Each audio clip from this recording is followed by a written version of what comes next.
Le Busomètre, ce sont les actus rumeurs qui ont le plus buzzé du côté de la planète Apple et du site Mac Forever. Et en absence de Didier Policani cette semaine, c'est notre ami Laurent qui avantageusement le remplace. Laurent. Merci. Bon, on va commencer avec Trump. Hein. Ah bah ouais. Donc, Trump a annoncé des droits de douane, alors avec une méthode trumpesque. Hein, donc voilà. Pourquoi c'est intéressant? Parce que du coup, il y a une folie. Il y a des gens qui pensent que les iPhones pourraient aller jusqu'à 3500 $. Là, tu parles des droits de douane. Hein. Oui. Alors, le fait. Je pars du début, hein, parce que non, mais le fait qu'il y ait des droits de douane, il y a une espèce de psychose qui fait qu'il y a une partie de la population qui pense que les iPhones pourraient aller jusqu'à 3500 $. Ah. La réalité est un peu plus différente parce qu'en fait, il y a 54% de droits de douane sur les produits importés de Chine. Bon, un iPhone, 54%, c'est beaucoup sur un iPhone. Hein. Un iPhone coûte à peu près 500 $ à fabriquer. Tu rajoutes 54%, ça fait 250, allez, j'arrondis. Hein, ça fait 250 €, ça veut dire qu'il coûterait 750. Au pire des cas, ils le vendraient 1500. Donc ils peuvent vendre 50%. Mais non, mais ce qu'ils vont faire, c'est qu'ils vont répartir les coûts. Comme il n'y aura pas ces droits de douane sur les marchés extérieurs, c'est-à-dire en dehors des États-Unis, ils vont les vendre un petit peu plus cher partout et ils vont faire payer. Sachant que les iPhones ne sont pas achetés par les États-Unis, mais ils sont achetés par l'Irlande. C'est ça le problème. La division irlandaise, c'est-à-dire l'entité irlandaise. En fait, un iPhone qui est vendu 1000 $, ouais. Il a acheté 500 $ par l'Irlande. L'Irlande le revend à Apple 900 $. D'accord, c'est une filiale qui se revend. C'est une filiale qui revend, et donc en fait, par contre, elle encaisse les 900 $ sur une zone territoriale où il n'y a que 5% de taxes. Alors que de l'autre côté, il y en a 22. Une imposition digne de ce nom. Exactement. Luc, qu'est-ce que vous inspire c'est l'actu du moment, hein, l'augmentation des droits de douane et l'augmentation de l'OMFF de Donald Trump et l'impact que ça va avoir sur la Silicon Valley et au-delà sur Apple en particulier.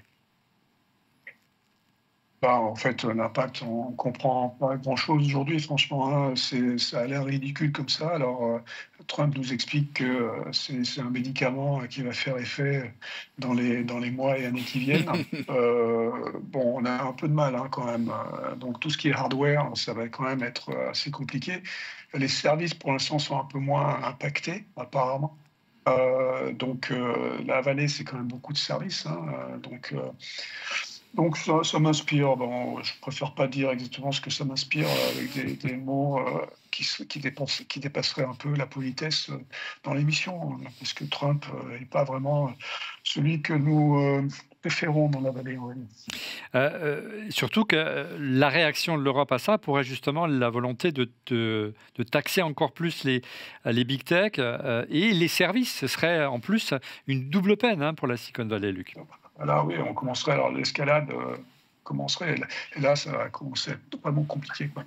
Mais bon, encore une fois, je pense on voit, ça se fissure quand même, hein, pour l'instant, en haut du gouvernement. Donc, quand on voit ce qui se passe aujourd'hui avec mon ami Musk, qui lui commence à dire c'est peut-être pas une très bonne idée. Lui, il connaît bien la vallée, il sait bien comment ça marche, il sait bien aussi avec pas tellement Tesla qui est pas seulement les services, mais avec X qui commence à être impacté aussi. Ça commence à le fatiguer, je pense. Mais c'est aussi quand même, cette décision, c'est aussi pour les grands de la tech qui sont tous en Irlande et qui, au lieu de donner beaucoup d'impôts aux États-Unis, donnent des impôts, 4% en Irlande. Et c'est aussi pour histoire de rééquilibrer aussi les impôts que les États-Unis pourraient récupérer et que l'Irlande récupère à la place. Oui, mais c'est aussi ça. Amazon, tous, Amazon, Microsoft, Apple, ils sont tous visés. Donc c'est pas seulement l'Europe, etc. Qui a un fondement à l'origine de cette...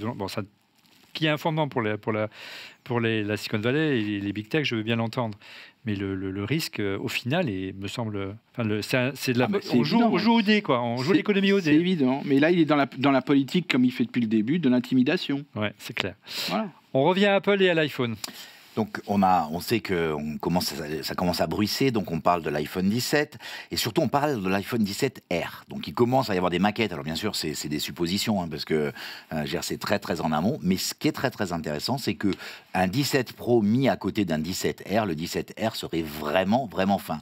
Et c'est intéressant pour une raison, c'est que quand aujourd'hui on compare un modèle non pro avec un modèle pro, on se dit bon, finalement, c'est plus les fonctionnalités qu'on veut dans le téléphone, mais les téléphones, ils ont un petit peu la même épaisseur.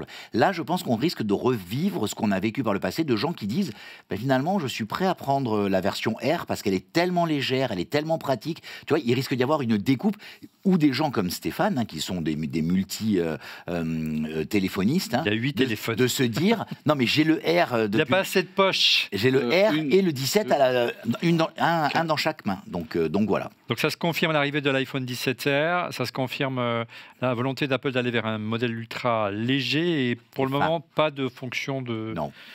Pas d'innovation vers les écrans pliables. Attends, c'est la cinquième. Comme l'a illustré une entreprise que vous connaissez bien, Samsung, Luc. Moi, je ne suis pas dans les petits papiers, donc j'en sais rien pour le pliable, mais en tout cas, pour le reste, oui, malheureusement, je crains qu'on soit sur la ligne des 13, 14, 15, 16. Ok. Je ne vois pas trop les changements. Après Trump, l'Europe cette fois-ci. C'est pas l'Europe en fait. Je croyais que c'était l'Europe, et en fait c'est la France. Ah, c'est la France. C'est la France qui a mis une amende de 150 millions de dollars à Apple, que Apple va payer comme si c'était de l'argent de poche. Hein. Et en fait, l'autorité de la concurrence. Oui, alors c'est le sujet. Alors, je suis toujours embarrassé avec ces sujets. En fait, je ne sais pas si vous vous rappelez, Apple avait sorti un truc qui s'appelait ATT, qui était le fait de traquer la publicité dans les iPhones. Et on pouvait dire, je ne veux pas être traqué. Donc, c'était plutôt vertueux. Alors, c'est plutôt vertueux. Ça va plutôt dans la philosophie Apple de je protège le consommateur. Sauf que ce que l'autorité de la concurrence a détecté, c'est... Ouais, mais en fait, la façon dont Apple l'a fait, ça a privilégié un certain nombre de développeurs d'applications et pas d'autres. Ah. Et donc, en fait, ils disent, ouais, l'idée de fond... D'ailleurs, ce qui est écrit, c'est le fond est bien, que Apple veuille aller même plus loin dans la protection du consommateur que ce que recommande le régulateur. C'est bien, mais par contre, il faut que ce soit de façon transparente pour tous les compétiteurs. Et c'est là où il y a un peu de flottement. Et apparemment, certains auraient été plus avantagés que d'autres, ou d'autres étaient moins avantagés. 150 millions d'euros. Effectivement, c'est de la pocket money. Luc, une réaction peut-être? Vous n'êtes pas obligé de réagir à chaque fois. Là, ce qui est très très intéressant, en fait, c'est une bataille qu'il y a toujours d'ailleurs entre Meta et Apple. Et aussi, c'est une bataille d'interprétation des lois européennes, malheureusement. Parce que, bon, vous savez, en Europe, on régule, vous régulez beaucoup. Et donc là, c'est le clash entre RGPD, donc, qui date de 2018, avec les AI Act. Et donc, il y a une double interprétation en fait, de ce qui se passe effectivement pour certains développeurs dans iOS Apple dit « je ne peux pas donner toutes les indications, toutes les API, parce que sinon, ça donnerait accès à des informations privilégiées pour des développeurs », tandis que les AI de l'autre côté dit « il faut que vous donniez ces informations à tous les développeurs ». Et donc Meta, évidemment, joue là-dessus. Et à la fin, Apple, de toute façon, ne peut pas gagner, parce que les interprétations se font dans les deux sens, et ça va être... jusqu'à ce qu'il y ait une jurisprudence claire, ça va être comme ça dans les 1, 2, 3 prochaines années. Ça va être très compliqué, hein, ces régulations qui se marchent sur les pieds, en fait. Merci Luc. On parle de fuite. Oui, alors il s'est passé un truc assez incroyable. Hein. Donc on va dire la tête de l'État américain a décidé dans un groupe Signal des frappes des outils au Yémen. Ouais. Et en fait, par inadvertance, un journaliste, et puis en plus un journaliste pas particulièrement, je dirais, journaliste de Via Atlantique, qui est pas un fervent supporter de Trump, s'est retrouvé là-dedans. Donc lui, il a rien dit au début. Hein. Il a regardé d'être convoqué à un Teams avec Tim Cook, qui est le patron de Siri. Hein, ouais. Donc en fait, non mais donc du coup, il a rien dit. Il a publié. Donc bon, nous les Européens, on s'est fait rhabiller parce que grosso modo, il a montré ce que ces gens-là pensaient de l'Europe, hein, ouais. Que finalement ils allaient eux tirer les missiles et que c'est nous qui allons être encore en tirés parti. Mais c'est pas grave, le ton est mauvais. Sauf que en fait, à un moment donné, il a fallu trouver un responsable. On a trouvé d'où c'était parti, hein, qui avait invité. Qui a copié-collé le mauvais nom. Alors c'est là où c'est subtil, c'est qu'en fait je ne me rappelle plus comment il s'appelle, et donc en fait ce qu'il a dit c'est pas ma faute, c'est la faute de mon iPhone. Bah, oui. Et pourquoi? Donc en fait, dans l'iPhone, il y a une fonctionnalité qui est quand on a des fiches contacts qui se superposent, il te propose de faire une mise à jour des fiches contacts, de les fusionner. Et il aurait fusionné le contact d'une personne du gouvernement avec un journaliste. Et donc, du coup, le journaliste serait retrouvé. C'est que de l'hypothétique. C'est un homonyme, bien sûr. Voilà, là-dedans. Donc apparemment, tout le monde dit c'est la faute à l'iPhone, mais a priori, c'est pas certain. Luc, donc voilà. L'honneur est sauf, c'est pas la faute de Siri. Oui, je pense qu'il pourrait, s'il pouvait le mettre sur Siri, il mettait sur Siri, mais bon, évidemment, c'est la faute à lui, quoi. Hein, donc... Oui, ça c'est sûr. Allez, on se reporte et on se projette encore plus loin vers l'iPhone 20. Oui, parce que bon, là, on parlait du 17 tout à l'heure, mais là, en fait... Apple on sait qu'il y a eu un grand changement, et entre autres, le gros changement, c'est la suppression du bouton avec l'iPhone 10 ou X, hein, selon comment on l'appelle.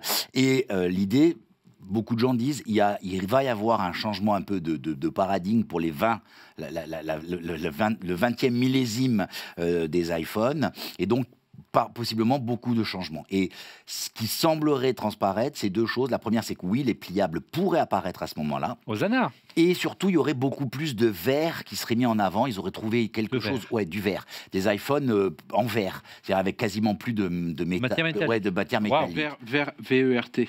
Non, verge, on est suffisamment équipé au studio avec nos fonds virtuels. Donc voilà. D'accord, étonnant. Donc, on attend. Hein, il faut être 20, on aura le temps de vérifier. Voilà, on est au 16, on a encore 4 itérations. D'ici là, ça a le temps de changer. Ouais, j'espère qu'on sera toujours là d'ici là. Merci Laurent pour ce magnifique busomètre. On revient à l'actualité et Apple Intelligence. On va essayer de répondre à une question toute simple, même si notre ami Luc a déjà en partie répondu. Est-ce que le marketing au sein d'Apple a pris le pouvoir ?